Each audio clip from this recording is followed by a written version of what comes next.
A few days back, I put up a story on my Instagram feed asking for people's opinions on the final stage of a logo redesign we've had done for Banter Experiences. And this is part of a wider rebranding exercise that we're currently doing. And I thought today I'd give you a bit of an insight into the reasons behind the rebrand and also the thought process behind it. Mainly because in the last 12 months, I've had a lot of issues with the front end of our website, and which has actually ended up costing us a lot of money. And I thought that given that there are quite a few people out there who are starting businesses or are looking to get more of an online presence, that this might give you some tips on how not to make the same mistakes that I did.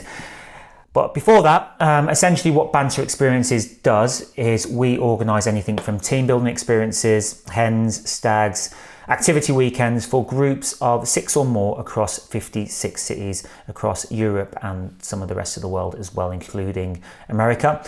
And if you wanted to organise anything from a night out in Brighton to a tank driving experience in Bratislava, we can definitely help you out with that. And over the last few years, we've got really good at delivering good top quality experiences and also automating a lot of the processes for our customers.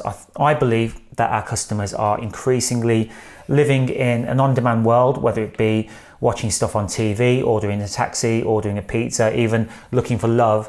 And there's no reason why the events and entertainment industry shouldn't be a bit more like that as well. So I've spent a lot of money in the back end processes of what we do, automating a lot more using technology and ensuring that our customers are able to build out their experience on our website, giving them their own login so that they can get all their mates to pay for themselves and also have their own itineraries as well.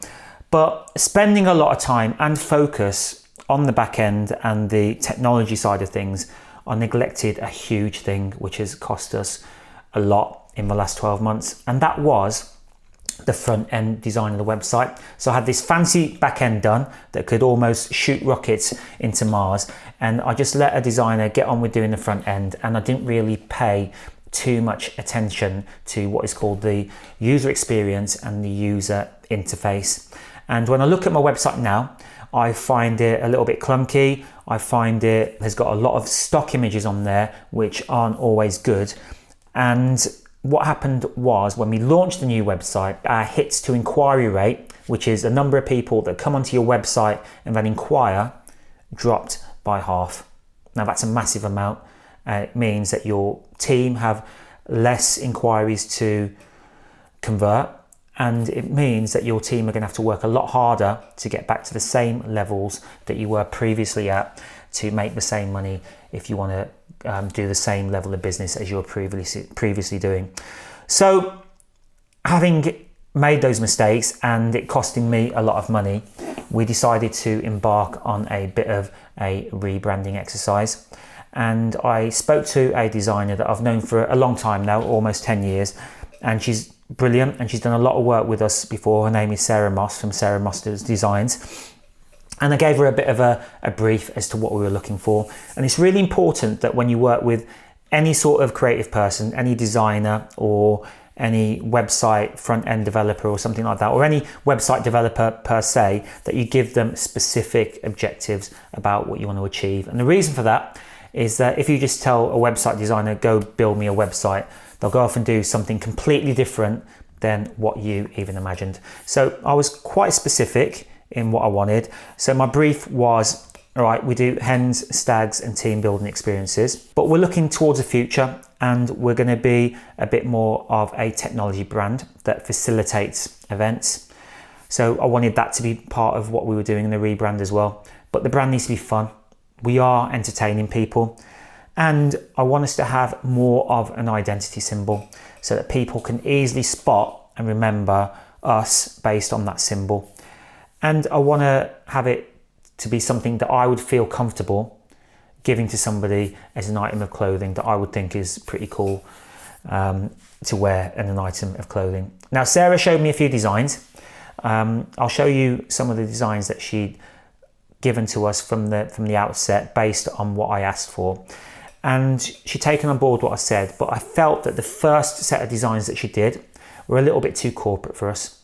Okay, it's great if you're only doing team building experiences, but we're also doing hens and stags as well, and I wanted it to be a little bit more fun and entertaining in the look and feel of it. The second set of designs that we had looked a little bit like we could be a fertility clinic or sell toys that you have in your bedroom.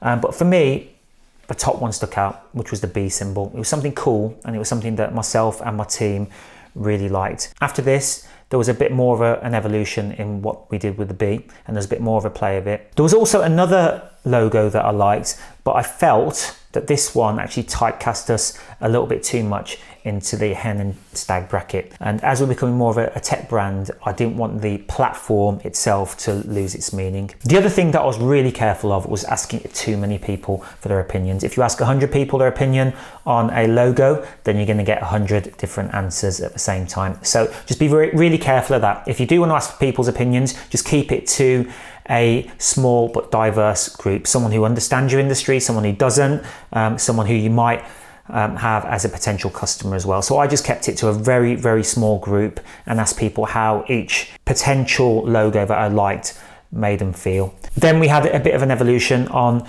what the bee would look like. In the final stage, we picked from a set of different bees, and I liked this one here, which was a bee with an E in it, because it got rid of some of the empty space that was in the original bee, and it also felt like a bit of a symbol to me as well, something that people could notice from far away. Finally, I did a poll on Instagram asking for people's opinions on what they thought of 3 logos that we were looking at. They're all very similar, they're all pretty much the same, it was just different colours, and I wanted to know if people liked the colour in there or they wanted it purely black. Thank you to everyone who did vote on that, and this is the one we actually went for in the end. I hope that you found what I said today useful, and I hope that you like the final logo as well. But just remember that you have got a product or service. You can have the best product or service in the world, but if people come to your shop or come to your website and they don't like the look and feel of it, then it's not going to go anywhere, because you're not going to get any customers, and then you don't have a business. I hope you found it useful, and if you've got any questions, then please drop me a line or feel free to comment below, and I'll give you more of an update on the total rebrand of the website as we go through it, as that is a whole different story. Thank you for listening.